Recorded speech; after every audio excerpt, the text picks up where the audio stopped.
the Thursday night football matchup. We've got the Bucks visiting the Bears, which is kind of an interesting one in itself because I'm going to turn this right over to Jeff off the get-go because we've got injuries coming out of the Bucks camp here that are going to be huge going forward, not just this week but beyond. What do you got for us, Jeff? Yeah, this is the craziest year I've seen for injuries. So far, Chris Godwin for the Bucks has already been ruled out. Justin Watson, his fill-in, has been ruled out. Scotty Miller is questionable with hip and groin injuries, but he's expected to play.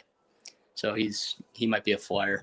As everyone knows, O.J. Howard's out for the year with an Achilles. What do you guys think? Who gets the bigger boost, Cameron Brate or Gronk? Take it, Mike.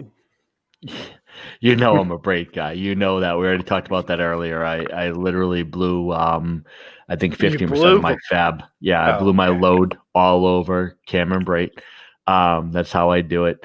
Realistically, I think Gronk is a shadow of what he was. He is, the back is not there. He's running like he's in cement. I mean, he looks like he's in a mafia movie with cement shoes.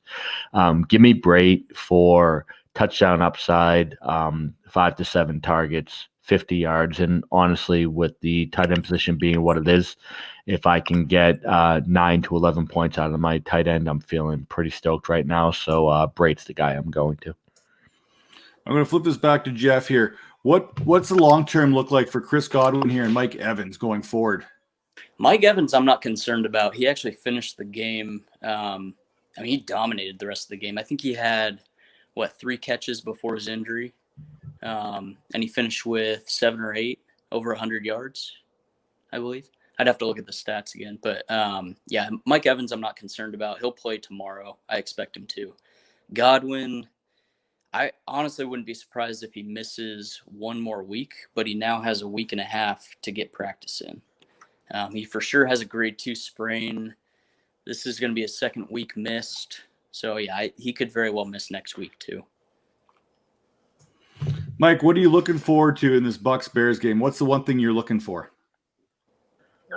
I mean, the one thing for me realistically is I'm still trying to figure out with Cohen out, what's Monty? Like, is he now a bell cow? Is he a guy we can rely on? Is he going to get out in the flat? Is he going to make those catches? In this lineup, I feel like we pretty much know what everyone's role is except for Monty. And I'm just trying to figure out, is this guy a straight out bust or is he ready to break out in his second year?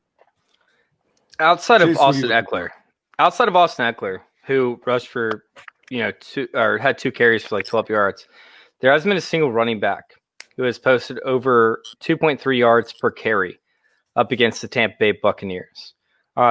There's no way that Monty is actually a play this week.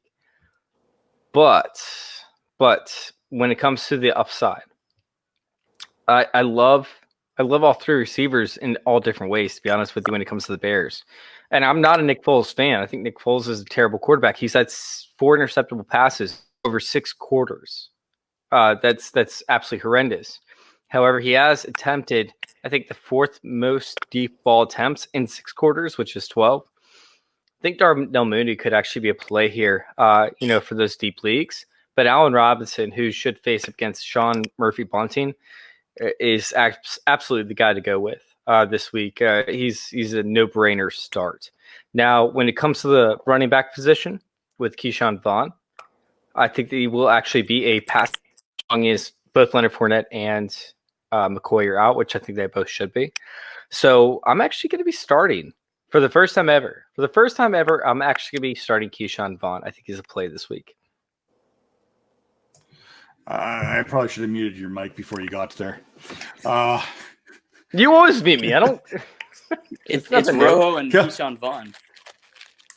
Kelvin, what's the one thing you're looking for in this matchup? It's Thursday night football here. Yeah, no, I think so. Father Time has had a really good run, but it's getting really nervous right now about Tom Brady. He's really been fantastic in this 47,000-year-old guy that he is. I don't know.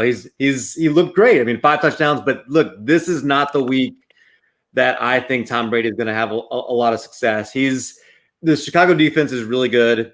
They've been fantastic, especially with Akeem Hicks back in. They've just looked fantastic. on the ground, against the run, against the pass. It doesn't matter. In fact, both of these teams have actually been really good on defense. I don't think this is going to be something that I'm expecting a lot of points. David Montgomery, Mike, to your point, I think David Montgomery, yes, he had a rough week last week. Colts are also really tough against the run. Tampa Bay has been tough against the run.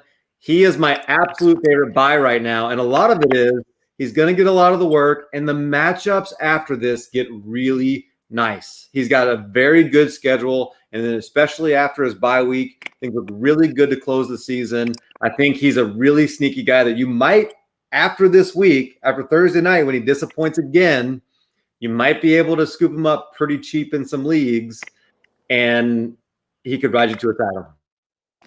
I like the take. So I got one. Everyone's here to come listen to Chase and Mike and Jeff and Calvin to give you some real information. I'm not here to give real information. So my one thing I'm looking for is how soon do we see Mitch Trubisky take over for Nick Foles here in this game against the Tampa Bay Buccaneers? I say Trubisky's coming in second half, rescues the Bears, gives them the win, and it starts the rest of the season. Dingus, I love you, but there's no chance. There is 0.0% chance that happens. Absolutely none. The fact is that Foles finally showed what he was in the second half after getting no practice with the ones, after getting no preseason with this team. Foles showed his worst this week and was still better than Trubisky's best. That man does not get under center for the rest of the year. Oh, yeah. It's Trubisky time. Time to go back.